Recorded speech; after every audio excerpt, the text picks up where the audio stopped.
Welcome back to GS वरदान। आज हम उत्तर प्रदेश से संबंधित 50 महत्वपूर्ण प्रश्नों के बारे में डिस्कस करेंगे। देखिए, पहला दिया हुआ है, राज्यपाल को उच्च न्यायालय के न्यायाधीश की नियुक्ति का अधिकार नहीं है।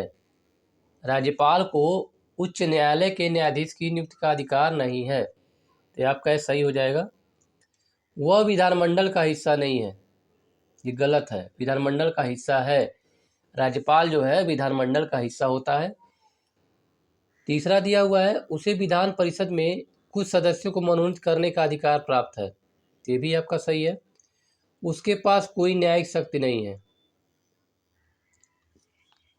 तो ये गलत हो जाएगा। कुछ न्यायिक शक्तियां उसको दी गई हैं, तो पहला और तीसरा आपका इसमें से सही हो जाएगा। ऑप्शन देखते हैं, पहला और तीसरा, ऑप्शन बी आपका सही हो जाएगा। क्वेश्चन नंबर 2, भारतीय संविधान के अनुच्छेद 170 के अनुसार किसी राज्य की विधानसभा के सदस्यों की न्यूनतम तथा अधिकतम संख्या कितनी हो सकती है?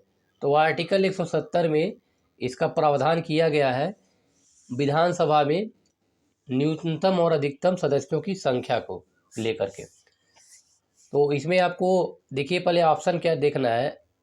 500 तो अधिकतम होना ही चाहिए, अधिकतम जो होता है 500 होना चाहिए, और इसमें भी 500 दिया हुआ है, 500 दिया हुआ है, लेकिन न्यूनतम 60 होना चाहिए, न्यूनतम 60 होना चाहिए।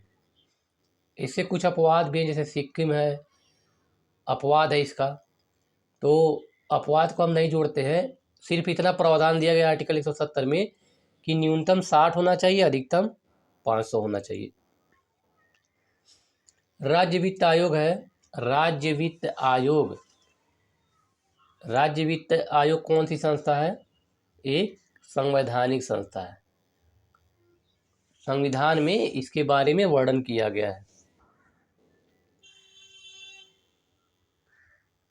कौन उत्तर प्रदेश की पहली उत्तर प्रदेश की पहली मुख्यमंत्री, प्रथम महिला मुख्यमंत्री? प्रथम महिला मुख्यमंत्री कौन है उत्तर प्रदेश की? क्वेश्चन नंबर 4 का देखिए, सुचिता कृपलानी है। ऑप्शन बी आपका सही हो जाएगा, सुचिता कृपलानी।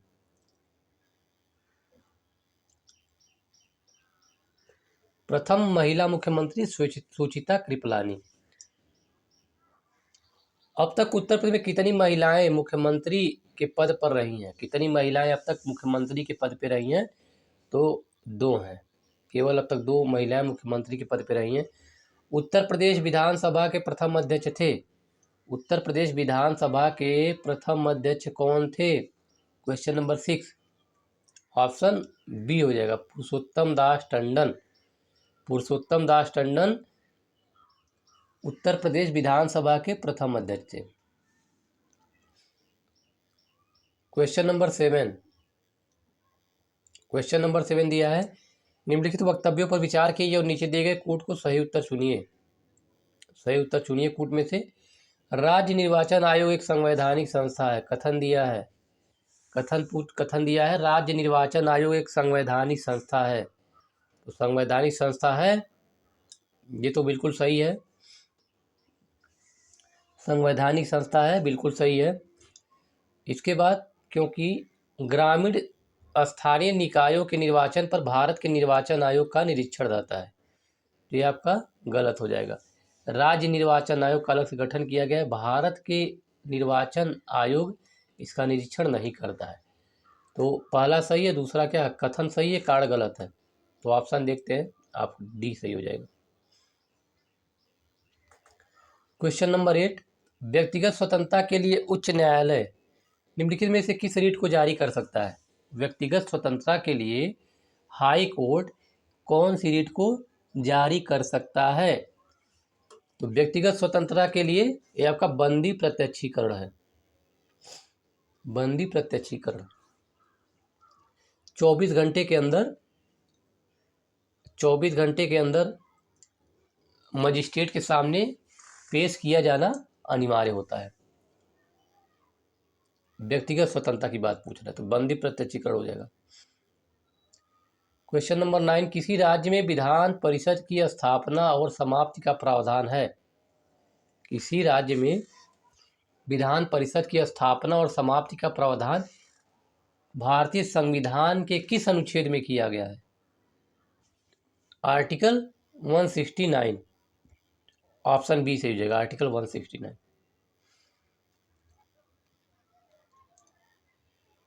नेक्स्ट है क्वेश्चन नंबर 10, राज्य विधानसभाओं में आंग्ल भारतीय समुदायों के लिए प्रतिनिधित्व का प्रावधान भारत के संविधान के किस अनुच्छेद द्वारा किया गया है? राज्य विधानसभाओं में आंग्ल भारतीय समुदाय के लिए प्रतिनिधित्व का प्रावधान भारत के संविधान के किस अनुच्छेद द्वारा किया गया है? क्वेश्चन नंबर 10 का ऑप्शन हो जाएगा डी, 333, आर्टिकल 333 में किया गया है। संविधान का वह कौन सा अनुच्छेद मुख्यमंत्री के दायित्वों को परिभाषित करता है? पूछा जा रहा है संविधान का वह कौन सा अनुच्छेद है जो मुख्यमंत्री के दायित्वों को परिभाषित करता है? ऑप्शन डी हो जाएगा 167, आर्टिकल 167। निम्न में से किस राज्य में विधान परिषद नहीं है? ये बहुत इंपॉर्टेंट क्वेश्चन है। किस राज्य में विधान परिषद नहीं है? बिहार में है, महाराष्ट्र में है, कर्नाटक में, राजस्थान में नहीं है। राजस्थान में नहीं है। निम्नलिखित में से कौन उत्तर प्रदेश के मुख्यमंत्री नहीं रहे हैं? कौन जो है मुख्यमंत्री नहीं रहे उत्तर प्रदेश के? क्वेश्चन नंबर 30, ऑप्शन सी हो जाएगा, नित्यानंद स्वामी नहीं रहे हैं। गोविंद बल्लभ पंत, टीएन सिंह और राम नरेश यादव उत्तर प्रदेश के मुख्यमंत्री रह चुके हैं। उत्तर प्रदेश की 16वीं विधानसभा का सर्वसम्मत से कौन अध्यक्ष चुना गया? उत्तर प्रदेश की 16वीं विधानसभा का सर्वसम्मत से कौन अध्यक्ष चुना गया है? क्वेश्चन नंबर 14 का ऑप्शन हो जाएगा बी, माता प्रसाद पांडे।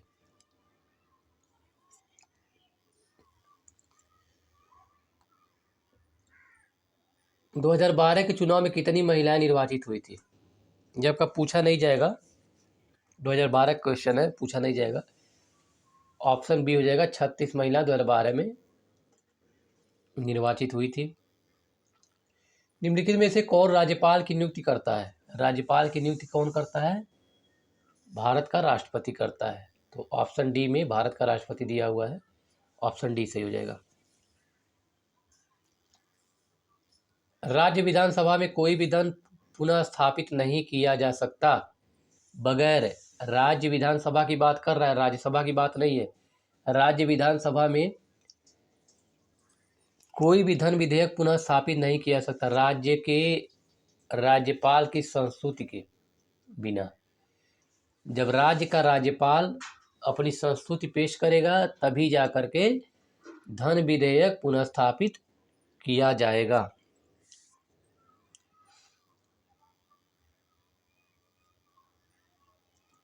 भारत की स्वतंत्रता के बाद उत्तर प्रदेश की पहली राज्यपाल उत्तर प्रदेश की पहली राज्यपाल थी। उत्तर प्रदेश को उस समय संयुक्त प्रांत कहा जाता था। तो संयुक्त प्रांत की पहली राज्यपाल कौन थी? क्वेश्चन नंबर 80 सरोजिनी नायडू थी। ऑप्शन सी से हो जाएगा, सरोजिनी नायडू। उत्तर प्रदेश से लोकसभा में कितने सदस्य चुने जाते हैं? बहुत इंपॉर्टेंट है, पता होगा आपको। विधानसभा लोकसभा की बात कर रहा है, लोकसभा में 80 सीटें और राज्यसभा में 31 सीटें होती हैं, और राज्यसभा में पूछा जाए तो 31 सीटें हैं। तो लोकसभा में 80 सीटें हैं। उत्तराखंड उत्तर प्रदेश से कब पृथक हुआ? तो आपको पता ही है, क्वेश्चन नंबर 20 सन 2000 में हुआ था। सन 2000 में तीन अलग राज्यों का गठन किया गया था। मध्य प्रदेश से छत्तीसगढ़ का, बिहार से झारखंड का और उत्तर प्रदेश से उत्तराखंड का। तो सन 2000 में। उत्तर प्रदेश से राज्यसभा में कितने सदस्य चुने जाते हैं? तो राज्यसभा में अभी बताया था 31 सदस्य चुने जाते हैं उत्तर प्रदेश से। उत्तर प्रदेश से राज्यसभा में 31 सदस्य चुने जाते हैं। उत्तर प्रदेश के उच्च न्यायालय की खंडपीठ निम्नलिखित में से कहाँ स्थित है? तो खंडपीठ की बात कर रहा है। वैसे तो उच्चतम न्यायालय उच्च न्यायालय जो है हाई कोर्ट इलाहाबाद में है, अब प्रयागराज कहा जाता है, लेकिन खंडपीठ की बात है तो खंडपीठ लखनऊ में है। क्वेश्चन नंबर 22 का ऑप्शन ए हो जाएगा। उत्तर प्रदेश लोक सेवा ट्रिब्यूनल की स्थापना वेरी इंपॉर्टेंट है, कब की गई थी?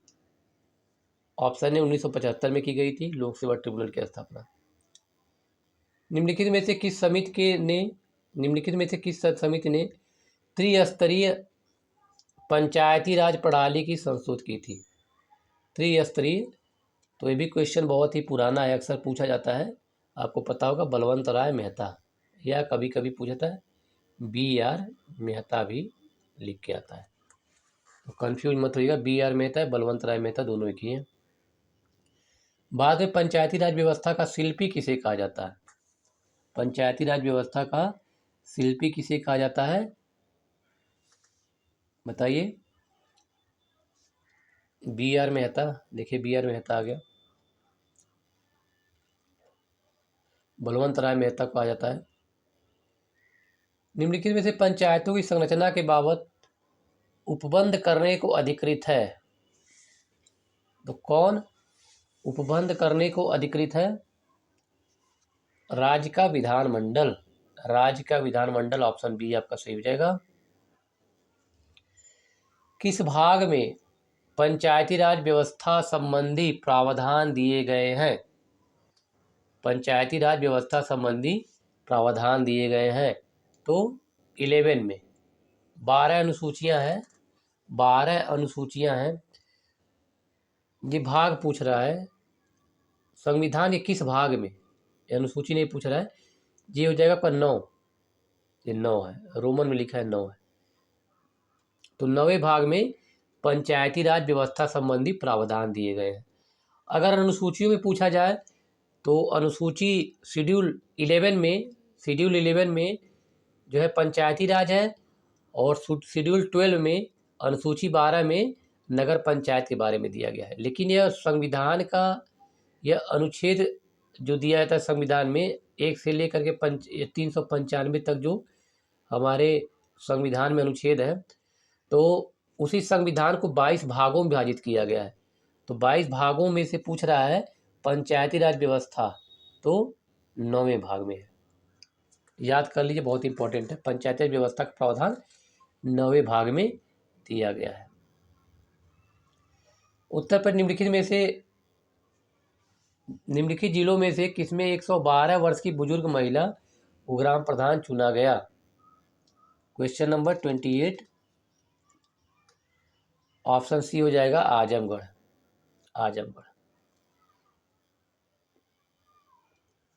पुराना क्वेश्चन, लेकिन कभी भी पूछा जा सकता है, क्योंकि सबसे ज़्यादा उम्रदराज महिला थी अब तक की। निम्नलिखित पंचायतों में से किसे उत्तर प्रदेश में जिला योजना में सम्मिलित किया जाता है? जिला योजना के अंतर्गत सम्मिलित किया जाता है, तो देखिए दिया है, नगर पंचायत दिया है, ग्राम पंचायत दिया है, और क्षेत्र पंचायत। तो इन तीनों को शामिल किया था, नगर पंचायत, ग्राम पंचायत और क्षेत्र पंचायत को, तीनों को शामिल किया था। तो ऑप्शन देख लीजिए, ऑप्शन डी आपका सही हो जाएगा। पंचायत के विघटन के उपरांत निम्नलिखित में से कौन सी समय अवधि नए चुनाव संपन्न कराने हेतु सही है? पंचायत के विघटन के उपरांत निम्नलिखित में से कौन सी समय अवधि नए चुनाव संपन्न कराने हेतु सही माना जाता है? तो 6 माह के अंदर, जैसे ही पंचायत का विघटन होता है 6 महीने के अंदर चुनाव कराना जरूरी होता है, ऐसा प्रावधान दिया गया है। ग्राम सभा का अभिप्राय क्या है? ग्राम सभा का क्या अभिप्राय है? क्वेश्चन नंबर 31, ग्राम सभा का क्या अभिप्राय है? तो ऑप्शन देखिए, एक पंचायत क्षेत्र के लोग, ऑप्शन आपका सी सही हो जाएगा। ग्राम स्तर के पंचायत क्षेत्र की निर्वाचक नामावली में पंजीकृत होना जरूरी होता है। ऐसा नहीं एक पंचायत क्षेत्र के लोग, तो सब लोग कोई जरूरी नहीं ग्राम सभा के अंतर्गत आए, लेकिन ग्राम स्तर के पंचायत क्षेत्र में जो निर्वाचन नामावली दी गई है उसमें आपको रजिस्टर्ड होना जरूरी होता है। याद कर लीजिए, बहुत इंपॉर्टेंट क्वेश्चन है। और यह किसी भी राज्य के लिए सही है, ऐसा नहीं केवल यूपी के लिए, किसी भी राज्य के लिए सही है। जब तक रजिस्टर्ड आप नहीं रहेंगे तब तक आप ग्राम सभा के सदस्य नहीं माने जाते। निम्नलिखित अनुच्छेदों में से कौन सा एक राज्य सरकार द्वारा ग्राम पंचायतों को संगठित करने के लिए निर्देशित करता है? तो आर्टिकल 40 जो है अनुच्छेद 40 ऐसा प्रावधान करता है। पंचायत समिति के सदस्य, क्वेश्चन नंबर 33, पंचायत समिति के सदस्य जो होते हैं प्रत्यक्ष रूप से जनता द्वारा निर्वाचित किए जाते हैं। आपको पता होगा, प्रत्यक्ष रूप से जनता द्वारा निर्वाचित किए जाते हैं। उत्तर प्रदेश में पंचायती राज प्रणाली का शुभारंभ कब किया गया था? क्वेश्चन नंबर 34, कब किया गया था? 1949 में किया गया था। ऑप्शन डी सही हो जाएगा, 1949 में। उत्तर प्रदेश में पंचायती राज संस्थाओं में महिलाओं के लिए आरक्षित स्थानों की संख्या कितनी है? तो कितनी महिलाओं के लिए रिजर्व है सीटें? ऑप्शन ए हो जाएगा कुल स्थानों का 1/3 रिजर्व है। ग्राम पंचायत में सदस्यता हेतु न्यूनतम उम्र सीमा कितनी रखी गई है? तो 21 वर्ष है। अगर आप 21 वर्ष, 18 वर्ष तो मतलब कि न्यूनतम आयु है वोट देने का। अगर आप 21 वर्ष के हैं तो चुनाव लड़ सकते हैं। तो ग्राम पंचायत सदस्यता की बात कर रहा है। इसके बाद देखिए, उत्तर प्रदेश विधानसभा सदस्यों की कुल संख्या कितनी है? विधानसभा सदस्यों की कुल संख्या कितनी है? तो 404 है। पता होगा, 403 + 1 404 है। उत्तर प्रदेश में सर्वाधिक विधानसभा सीटों वाला जिला है। बहुत इंपॉर्टेंट क्वेश्चन है। क्वेश्चन नंबर 38, तो लखनऊ, मेरठ, गाजियाबाद, प्रयागराज इसका ऑप्शन सही हो जाएगा, ऑप्शन ए। 38 का ऑप्शन ए सही हो जाएगा। 39 में दिया, उत्तर प्रदेश राज्य के प्रथम मुख्यमंत्री थे। बहुत इंपॉर्टेंट है, याद कर लीजिए। प्रथम मुख्यमंत्री कौन थे बताइए? क्वेश्चन नंबर 39, उत्तर प्रदेश राज्य के प्रथम मुख्यमंत्री कौन थे? जीबी पंत, गोविंद वल्लभ पंत थे। उत्तर प्रदेश के किस जिले को उत्तर प्रदेश का प्रवेश द्वार कहा जाता है? बहुत इंपॉर्टेंट है। किस जिले को उत्तर प्रदेश का प्रवेश द्वार कहा जाता है? तो गाजियाबाद को उत्तर प्रदेश का प्रवेश द्वार कहा जाता है। उत्तर प्रदेश का वह जिला जिसे छोटा दिल्ली या उद्योग नगरी कहा जाता है, उद्योग नगरी के नाम से जाना जाता है। बहुत इंपॉर्टेंट है। क्वेश्चन नंबर 41 का ऑप्शन सी है गाजियाबाद। और गाजियाबाद को प्रवेश द्वार भी कहा जाता है और उद्योग नगरी और छोटा दिल्ली भी कहा जाता है। दिल्ली के पास ही दिल्ली सटा हुआ है और एनसीआर में आता है, नेशनल कैपिटल रीजन। गाजियाबाद को जिला के रूप में कब घोषित किया गया था? गाजियाबाद जिला बनाया गया था, तो वही पूछा, गाजियाबाद को जिला के रूप में किस सन में घोषित किया गया था? 1976 में। 2011 की जनगणना के अनुसार उत्तर प्रदेश का सर्वाधिक जनघनत्व वाला जिला कौन सा है? क्वेश्चन नंबर 43 कौन सा है? तो गाजियाबाद हो जाएगा। सबसे ज्यादा यहाँ पे पॉपुलेशन डेंसिटी है, जनघनत्व है। हिंडन हवाई अड्डा बार बार पूछा जाता है। हिंडन हवाई अड्डा गाजियाबाद में है। हिंडन हवाई अड्डा गाजियाबाद में। ये देखिए, ओखला पक्षी विहार बार बार पूछा जाता है। कहाँ पर है? गाजियाबाद और गौतम बुद्ध नगर की सीमा पर। ओखला पक्षी विहार गाजियाबाद और गौतम बुद्ध नगर की सीमा पर स्थित है। गौतम बुद्ध नगर को नोएडा कहा जाता है। नोएडा, गौतम बुद्ध नगर एक ही है। उत्तर प्रदेश की प्रथम विधानसभा का गठन कब हुआ था? बहुत इंपॉर्टेंट है यूपी के एग्जाम के लिए। उत्तर प्रदेश की प्रथम विधानसभा का गठन कब किया गया था? ऑप्शन सी हो जाएगा, 8 मार्च 1952। एग्जैक्ट डेट पूछा जाता है, 8 मार्च 1952 को किया गया था। क्वेश्चन नंबर 47, 17वीं विधानसभा में कितनी महिलाएं निर्वाचित हुई थी? 17वीं विधानसभा में कितनी महिलाएं निर्वाचित हुई थी? तो 44 हुई थी। ये भी इम्पोर्टेंट है। क्वेश्चन नंबर 48, 26 जून 2021 को किस न्यायाधीश को इलाहाबाद उच्च न्यायालय के कार्यवाहक मुख्य न्यायाधीश के रूप में चुना गया? जब करंट का न्यूज पूछा जा सकता है एग्जाम में। 26 जून 2021 से इलाहाबाद उच्च न्यायालय के न्यायाधीश को चुना गया है, जो कि एक कार्यवाहक मुख्य न्यायाधीश है। कार्यवाहक मुख्य न्यायाधीश के रूप में किसे चुना गया है? Option A Munishwar Bhandari, मुनीश्वरनाथ Bhandari, M.N.. Bhandari को चुना गया। उत्तर प्रदेश में पहली बार राष्ट्रपति शासन किस वर्ष में लगाया गया था? ऑप्शन ए है 1968 में पहली बार राष्ट्रपति शासन लगा था। इलाहाबाद उच्च न्यायालय के प्रथम मुख्य न्यायाधीश कौन थे?